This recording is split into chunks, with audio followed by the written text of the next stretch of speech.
মধ্যযুগীয় ফরমান পারিবারিক সম্পত্তি গ্রামবাসীদের লিখে না দেওয়ায় একঘরা পাঁশকুড়ার একটি পরিবার। কপালে জোটে মারধর, প্রাণনাশের হুমকি। গ্রামবাসীদের অত্যাচারে বর্তমানে বাড়িছাড়া পরিবারের দ্বারস্থ প্রশাসনের। অভিযোগ তৃণমূলের জেলা সভাপতির দিকেও শুরু রাজনৈতিক চর্চা। নিজেদের সম্পত্তি গ্রামবাসীদের লিখে না দেওয়ায় একঘরা করে রাখা হলো পাঁশকুড়ার একটি পরিবারকে। পাঁশকুড়ার রাধাবল্লভপুর গ্রামের সঞ্জয় কালসা পাঁশকুড়া থানায় একটি এফআইআর দায়ের করেন। তার অভিযোগ, গত ফেব্রুয়ারি মাসে গ্রামবাসীরা তাদের পারিবারিক সম্পত্তির কিছু অংশ দাবি করে। দাবি মতো সম্পত্তি লিখে না দেওয়ায় তাদের কপালে জোটে মারধর, পাশাপাশি মেলে প্রাণনাশের হুমকি। এমনকি এক ঘরে পর্যন্ত করে রাখা হয় তাদের। তারা গ্রামের দোকান থেকে জিনিস কিনতে পারে না, ডাক্তার দেখাতে গেলেও বাধা দেয় গ্রামবাসীরা। এমনকি বাচ্চাদের স্কুলে যেতেও বাধা দেয় গ্রামবাসীরা। গ্রামবাসীদের অত্যাচারে তারা বর্তমানে ঘরছাড়া। এমনকি গত মাসের 26 তারিখে তারা বাড়ি ফেরার চেষ্টা করলে ফের গ্রামবাসীরা তাদের ওপর চড়াও হয়। তার বাবাকে ধারালো অস্ত্র দিয়ে মাথায় আঘাত করা হয়। বর্তমানে তার বাবা হরেকৃষ্ণ কালসা হাসপাতালে চিকিৎসাধীন। তাদের এখন একটাই দাবি, তারা যেন বাড়ি ফিরতে পারে। আমার অভিযোগ, গ্রাম বিষয়ে সম্পত্তি নিয়ে একটা অভিযোগ, গণ্ডগোল। আমরা বাড়িতে ছিলাম, আমাদের সম্পত্তি প্রায় এসে আমার দিকে সম্পত্তি লিখে দাও, এই যে এই দিকটা ছেড়ে দাও, হ্যাঁ, এরকম অভিযোগ বলে আমরা রাজি হইনি। ওইটা আমাদের যে পাড়া প্রতিবাসী বা গ্রাম, হ্যাঁ, এসে দাবি করে। আমরা না রাজি হওয়ার কারণে আমার দিকে এসে হচ্ছে মারধর করে। 17/2/2025 এসে প্রচুর মারধর করার পরে আমরা ওই তারিখ থেকে আমরা ঘর ছাড়া এখন দাসপুর গ্রামে বাসিন্দার হইতেছি। আর হচ্ছে আমাদের প্রতি যারা অত্যাচার করছে, রোহিত কালসা, রাহুল কালসা, বিশ্বনাথ কালসা, কাকলি কালসা আর তারনাথ দোলই, ঝর্ণা দোলই, হ্যাঁ, এরা প্রচুর অত্যাচার করছে। আর তাপস দোলই, হ্যাঁ, প্রচুর এসে অত্যাচার করছে। এখনও পর্যন্ত আমরা ঘর ছাড়া আর বউ বাচ্চা নিয়ে আমরা ফাঁকেই আছি, গৌরা গ্রামে আছি।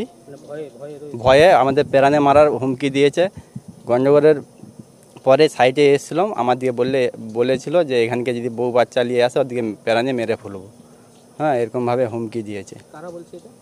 ওইটা পাড়া আর গ্রামবাসী, হ্যাঁ। ওর সঙ্গে হচ্ছে কবিতা দিগার পঞ্চায়েত কবিতা দিগার, কৃষ্ণপদ খাঁ আর সুজিত, তৃণমূল নেতা সুজিত রায় ওদের সঙ্গে যুক্ত হয়ে আমার সঙ্গে এইভাবে অত্যাচার করে আমার সঙ্গে কোনো সাথ দিচ্ছে না।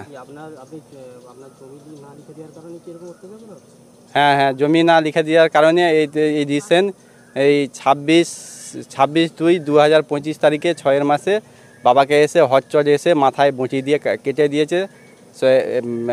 ওই দিন থেকে বাবা হসপিটালে এখনও পর্যন্ত ভর্তি আছে, অসুস্থ। ওনাদের দাবি, ওদের সম্পত্তি,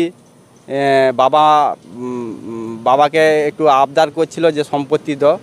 আমার বাবা বলল যে আমি সম্পত্তি কিনে দেবো, আমাদের একই সম্পত্তি, একই ভাগ আছে, আমার কি ছেলে ফুলে নেই না বউ বাচ্চা নেই, হ্যাঁ। ওরা 2 ভাই, তারপরে সম্পত্তির ওদের লালসাটা প্রচুর। আর থানায় অভিযোগ করতে গেলাম, 2-3বার গিয়েছি, হ্যাঁ, বাবাও গেছে 2বার, এখনও পর্যন্ত কোনো অভিযোগ ওরা তো করেনি, হ্যাঁ, অভিযোগ তদন্ত করেনি। আর পুলিশ কোনো আমাদের বাড়ি তদন্ত করতে যায়নি। আমাদের ঘর লুটপাট করা হয়েছে, বউ বাচ্চাকে প্রচুর মারধর করেছে, প্রাণের মারার হুমকি দিয়েছে।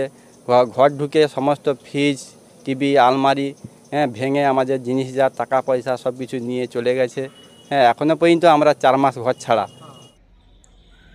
অপরদিকে যে গ্রামবাসীদের দিকে অভিযোগের আঙুল তুলেছেন সঞ্জয় কালসা এবং তার পরিবার, সেই অভিযুক্ত গ্রাম কমিটির এক সদস্য বলেন অভিযোগ সম্পূর্ণ মিথ্যে। পারিবারিক গণ্ডগোল রয়েছে সঞ্জয়দের, সেই দায় গ্রামের ওপর চাপানো হয়েছে। তবে তিনি একথা স্বীকার করেন, সঞ্জয় যে গ্রামবাসীদের নামে মামলা করেছিল, সেই মামলার টাকা দেওয়ার ফরমান দেওয়া হয়েছে গ্রাম কমিটির তরফে। স্যার, ওকে আমরা গ্রাম ছাড়া করিনি। আমরা মোটামুটি ওই যখন ওদের মারধর হলো তখন আমরা কিন্তু আমাদের অনেক দূরে দূরে ঘর, বুঝতে পারছেন, মেয়ে ছেয়ে চব্বাচাটি হতে ওরাদের দৌড়ে পালিয়ে যায় 3 জন। আচ্ছা, আমরা তখন এসে দেখলাম যে এইরকম গণ্ডগোল হয়েছে, তখন আমরা রুগীটাকে হাসপাতালে ভর্তি করলাম। ভর্তি করার পর যখন ওইখানে ঘাটালে ছিল, ঘাটাল থেকে না পারার সত্ত্বে তখন ওরা কটক নিয়ে গেল, বুঝতে পারছেন। কটক নিয়ে যাওয়ার পর তারপরে ওখানে রিপোর্ট করে তখন আমরা হরকৃষ্ণকে বললাম গ্রাম থেকে যে দেখ, তোরই বৌমা, তুই টাকাটা খরচা যেটা হবে তুই ওইটা দিয়ে ওকে নিয়ে পালিয়ে, বুঝতে। তখন ও আর কিছু না বলে আবার সুর করে কেন যে পালিয়ে যায়, কেন যে আসে, আমরা কিছুই জানিনি। আর পারিবারিক সমস্যায় আমাদের দেশের লোক কেউ মাথায় গলানি। এবার দেশের লোক যদি কেউ বিপদে পড়ে, সামনাসামনি লোক কি কেউ আসবেনি বাবু? গ্রামের পক্ষ থেকে কি ওদেরকে কোনো মারধর করে? না না না না, গ্রামের পক্ষ থেকে তো মা একদমই কেউ হাতই দেয়নি। ওরা আরেকটা অভিযোগ করছে, ওদেরকে একঘরে করে দেখা হয়েছে, গ্রামের কোনো অনুষ্ঠানে ওরা যোগ দিতে পারে না, ওষুধপত্র কিনতে পারে না, বাচ্চারা পড়াশোনা করতে পারে না। বলি শুনুন, অভিযোগ দিয়ে তো এক ঘরে কিছু না, ওরা তো পূজার সময় থাকেই নি, এটা পালিয়ে গেছে। আমরা তো ওকে দেশ থেকে বলিনি যে এখান থেকে পালিয়ে যা, আমরা শুধু বলছি কি যে এই কেস কুসা কিংবা এই যে এই রুগীর খরচা এগুলো তোমাকে দিতে হবে। আর আমরা অন্যকে এখানে ঘর থেকে তাড়াইও নি, কিছু না। সঞ্জয় কালসার অভিযোগের ভিত্তিতে যে এফআইআর দায়ের হয়েছে পাঁশকুড়া থানায়, সেই এফআইআরের নাম রয়েছে তৃণমূলের নবনিযুক্ত জেলা সভাপতি সুজিত রায়ের, নাম রয়েছে স্থানীয় আর এক তৃণমূল নেতা কৃষ্ণপদ খাঁড়া। তৃণমূলের তরফে অভিযোগ এই গণ্ডগোল পারিবারিক। সঞ্জয় কালসা বিজেপি কর্মী নবনিযুক্ত তৃণমূলের জেলা সভাপতিকে কালিমালিপ্ত করার জন্য এই ধরনের অভিযোগ দায়ের করেছেন। সম্পূর্ণ মিথ্যে অভিযোগ। হরেকৃষ্ণ কালসা এবং আপনার হচ্ছে বিশ্বনাথ কালসার কাকা ভাইপুর মধ্যে একটা নিজেদের পারিবারিক সমস্যা তৈরি হয়। সেই সমস্যাকে কেন্দ্র করে বিশ্বনাথ কালসার স্ত্রীকে হরেকৃষ্ণ কালসারের ছেলে, উনি বাইরে থাকতেন, উনি বাইরের থেকে এসে প্রচণ্ডভাবে মারধর করেন এবং তার কোমর পর্যন্ত ভেঙে দেওয়া হয়। যেখানে ট্রিটমেন্ট হয়েছে আপনার কটক হসপিটালে, গ্রামের মানুষ সেখানে বসেছিলেন। গ্রামের মানুষ বসে তাতে যাতে করে তার সুষ্ঠুভাবে চিকিৎসা হয় সেই সুচিন্তিত পরামর্শ ওনারা গ্রামের মানুষ দিয়েছিলেন। ওনারা নিজের থেকেই আপনা হাত থেকে বাড়ির থেকে ছাড়া হয়েছিলেন। তারপরে আমাদের নেতৃত্বের কাছে গিয়ে ওনারা আশ্রয় নেন এবং বলেন, নেতৃত্ব এসেছিলেন এবং গ্রামের মানুষকে বুঝিয়ে যাতে করে ওনারা বাড়িতে থাকতে পারেন এবং বসবাস করতে পারেন, যিনি চিকিৎসা হচ্ছে ওনার চিকিৎসাও যেন ভালোভাবে চলে, সেইভাবেই ওনারা বাড়িতেই রয়েছেন। আর যে ছেলেটি অভিযোগ করছেন উনি বাইরে রয়েছেন, উনি তো করেন বিজেপি করেন। আমার নামে শুনেছি আমি, আমার নামে এফআইআর হয়েছে। আমাদের দলীয় নেতৃত্ব, আমাদের বর্তমানে এখন যিনি জেলা সভাপতি আমাদের সুজিত রায়, উনি এই নবাগতভাবে দায়িত্ব পেয়েছেন। ওনাকে কালিমালিপ্ত করার জন্য এটি বিজেপির চক্রান্ত। এই চক্রান্ত আসলভাবে উদ্দেশ্যপ্রণীতভাবে করেছেন। এই উদ্দেশ্য ওনারা কখনোই সফল হতে পারবেননি।